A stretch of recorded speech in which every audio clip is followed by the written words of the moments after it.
Esta semana he tenido uno de esos días en el trabajo en los que dices, no sé qué hago aquí.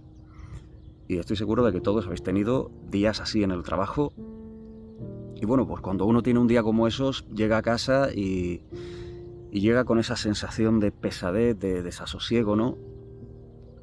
Os voy a decir lo que yo hago cuando me siento así, porque seguro que os puede servir. Mirad, al final ese día llegué a casa e hice lo que os conté en el vídeo de la semana pasada. Me senté, intenté vaciar de pensamientos la cabeza, sobre todo de emociones, y en cuestión de unos minutos pues llegué a la conclusión de que yo no trabajo para nadie.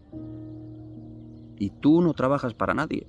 Tú trabajas para ti, en una empresa que te contrata, o para un cliente que te contrata. Pero al final tú trabajas para ti. Tú decides ir a trabajar. La decisión de ir a trabajar es una decisión totalmente libre.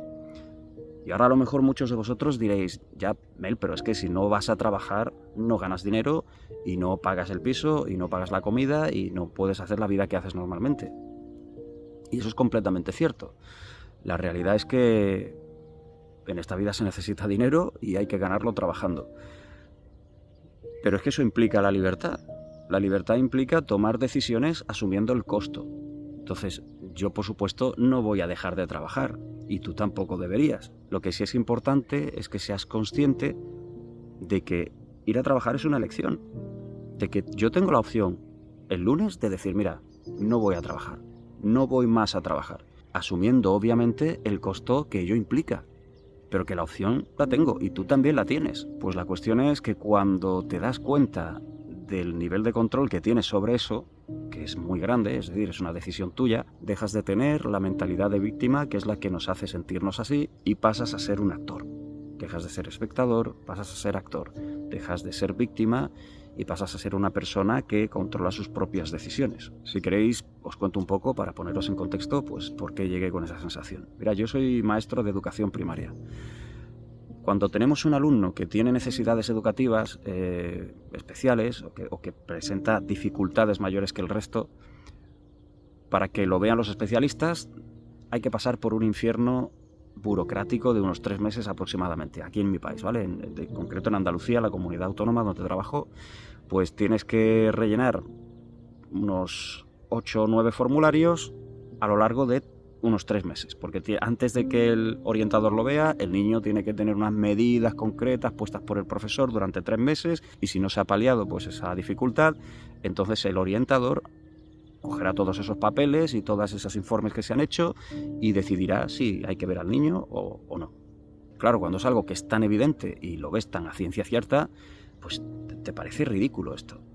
Porque al final es eso, es un trámite burocrático que hace que el niño no tenga la atención que necesita, que tampoco garantiza que vayan a ver a ese niño y mientras pues va pasando el tiempo y las dificultades se van acrecentando. Y claro, ¿cuál es la gran frustración? La gran frustración es que sabes, como docente, que ese laberinto burocrático, que todos esos meses de espera y de papeleos y reuniones y equipos docentes y todo eso que tienes que hacer y organizar, está hecho y está creado para disuadir al docente y que no haga esos documentos con el fin de bajar la estadística de niños con dificultades que hay en Andalucía,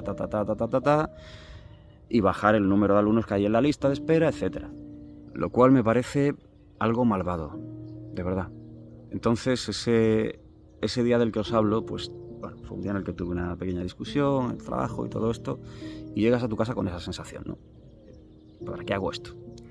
A ver, ya lo tengo todo hecho, el alumno en cuestión recibirá la atención que tiene que recibir porque ya está organizado, pero tienes la frustración de saber lo mal que funciona el sistema educativo, las montañas de burocracia que tienes que hacer, que intentan disuadirte para que no puedas ayudar a tal o cual alumno y que simplemente todo se refleje sobre los papeles, cuando realmente no les importa si el niño llega o no llega a los objetivos que tiene que cumplir. A lo mejor tu caso es que trabajas en una empresa, tienes buenas ideas para que el sistema de trabajo pues sea un poquito más sencillo y se ahorre tiempo y bueno, las condiciones sean mejores, pero tienes un jefe que es un poco obtuso y no quiere escucharlas. o te tienen sobre mega explotado, o no se valora lo que haces en el trabajo o lo que sea. En todos esos casos, ya seas maestro o trabajes en un Mercadona o en una panadería o en la construcción, da igual. En todos esos casos seguro que tienes muchos días así. Días en los que piensas, ¿qué hago aquí? Ojalá no tuviera que ir. Pues esa es la realidad. La realidad es que elegimos ir. Elegimos ir por mantener nuestro nivel de vida, obviamente, por poder, o porque tenemos un proyecto de futuro y necesitamos ahora mismo estar aquí en esta empresa o haciendo esto o lo que sea. Pero recuerda que al final es eso, es una elección nuestra el estar en ese trabajo. Y eso al final es una buena noticia, porque significa que tienes el control de tu vida. No eres esclavo de nadie, no trabajas para nadie, trabajas para ti en favor de un proyecto de vida que tienes. Claro, llegados a este punto, ¿cuáles son las opciones? Las opciones son, una, no ir a trabajar, con lo cual ya sabes lo que pierdes, tu sueldo, pierdes tu forma de sostenerte, entras en una etapa de incertidumbre económica brutal. Yo jamás le aconsejaría a nadie que se fuese del trabajo. Yo nunca me he ido de un trabajo así porque sí. Tienes la opción de seguir donde estás y cómo estás, o tienes la opción de buscar un trabajo mientras sigues en este, que es lo que yo veo más factible y que más recomendaría. O si tienes un dinero ahorrado y puedes permitirte, pues oye, tengo 6 meses o un año de gastos cubiertos, mira, pues se acabó, dejo esto y voy a buscar otro trabajo, algo que me guste más o lo que sea. Ese año a lo mejor lo podrías pasar puliendo una habilidad en la que seas realmente bueno, profesionalizándote un poquito, con la idea de acabar dedicándote a eso, buscando trabajo pues en empresas que se dediquen a esa habilidad o a esa cosa que tanto te gusta y la que te has preparado. Un año da para mucho, ¿eh? La cuestión y el resumen de este vídeo es dejar la mentalidad de víctima, dejar la mentalidad de ojalá no tuviese que hacer esto, ojalá. El ojalá nunca te va a solucionar nada. Acepta la realidad, acepta que tú eliges ir a ese trabajo, que la gran mayoría de situaciones y de cosas que te pasan en tu vida se deben a microdecisiones que has ido acumulando a lo largo del tiempo. No todas, evidentemente. Hay personas que son las más sanas del mundo, comen lo más sano del mundo, hacen todo el deporte del mundo y a los 25 años, ¡pum!, les llega una enfermedad y no tiene nada que ver con nada que hayan hecho ellos. Es simplemente una especie de bomba genética o de azar genético que les ha tocado y esa enfermedad, bueno, pues ellos no han hecho absolutamente nada para que les toque. Pero la gran mayoría de situaciones que vivimos se deben a microdecisiones que hemos ido acumulando a lo largo de los años. Cuando eres consciente de eso, es liberador. Es liberador dejar de echarle la culpa a los demás. Es liberador dejar de culpar de tu situación a los demás. Las cosas que a mí me frustran de mi trabajo, y son muchas, las aguanto porque decido aguantarlas. Simplemente es eso. Yo no voy a cambiar la mala educación que le dan muchos padres a sus hijos. Eso yo no lo puedo cambiar. Yo no puedo cambiar la burocracia y el sistema educativo de cadena de montaje que hay ahora mismo instaurado en España. No sé en muchos otros países cómo será, pero aquí básicamente tienen una cadena de montaje muy políticamente correcta, en la que se supone que se habla mucho de igualdad, que se habla mucho de inclusión, que se habla mucho de todo esto, pero al final lo que quieren es que todo eso se refleje en un montón de papeles. Tú entras en un aula y esa igualdad, esa atención a la diversidad, todo eso es imposible de conseguir.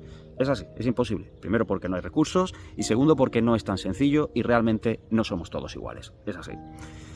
A lo que voy es que soy consciente de todas las cosas que me frustran en mi trabajo, pero que al final del día elijo yo estar ahí. Por lo tanto, eso es liberador. A ti te puede pasar igual si consigues racionalizar esa parte de tu vida. Y os aconsejo que lo hagáis, os aconsejo que os sentéis un minuto a pensar cuáles son las cosas que os molestan de vuestro trabajo y asumir cuáles son las cosas que no podéis cambiar, asumid que sois vosotros los que elegís estar en ese trabajo, como os digo, por el costo que implica el dejarlo, pero al final es una decisión nuestra y ser consciente de eso te hace consciente también de lo libre que eres, de la libertad que tienes para buscar otras opciones o simplemente para aligerar esa carga mental que tienes de obligación y de sentir que estás allí porque no tienes ninguna otra opción. Sí la tienes. Siempre tenemos la opción de cambiar de vida asumiendo las consecuencias. Espero que estéis muy bien y nos vemos en el próximo vídeo.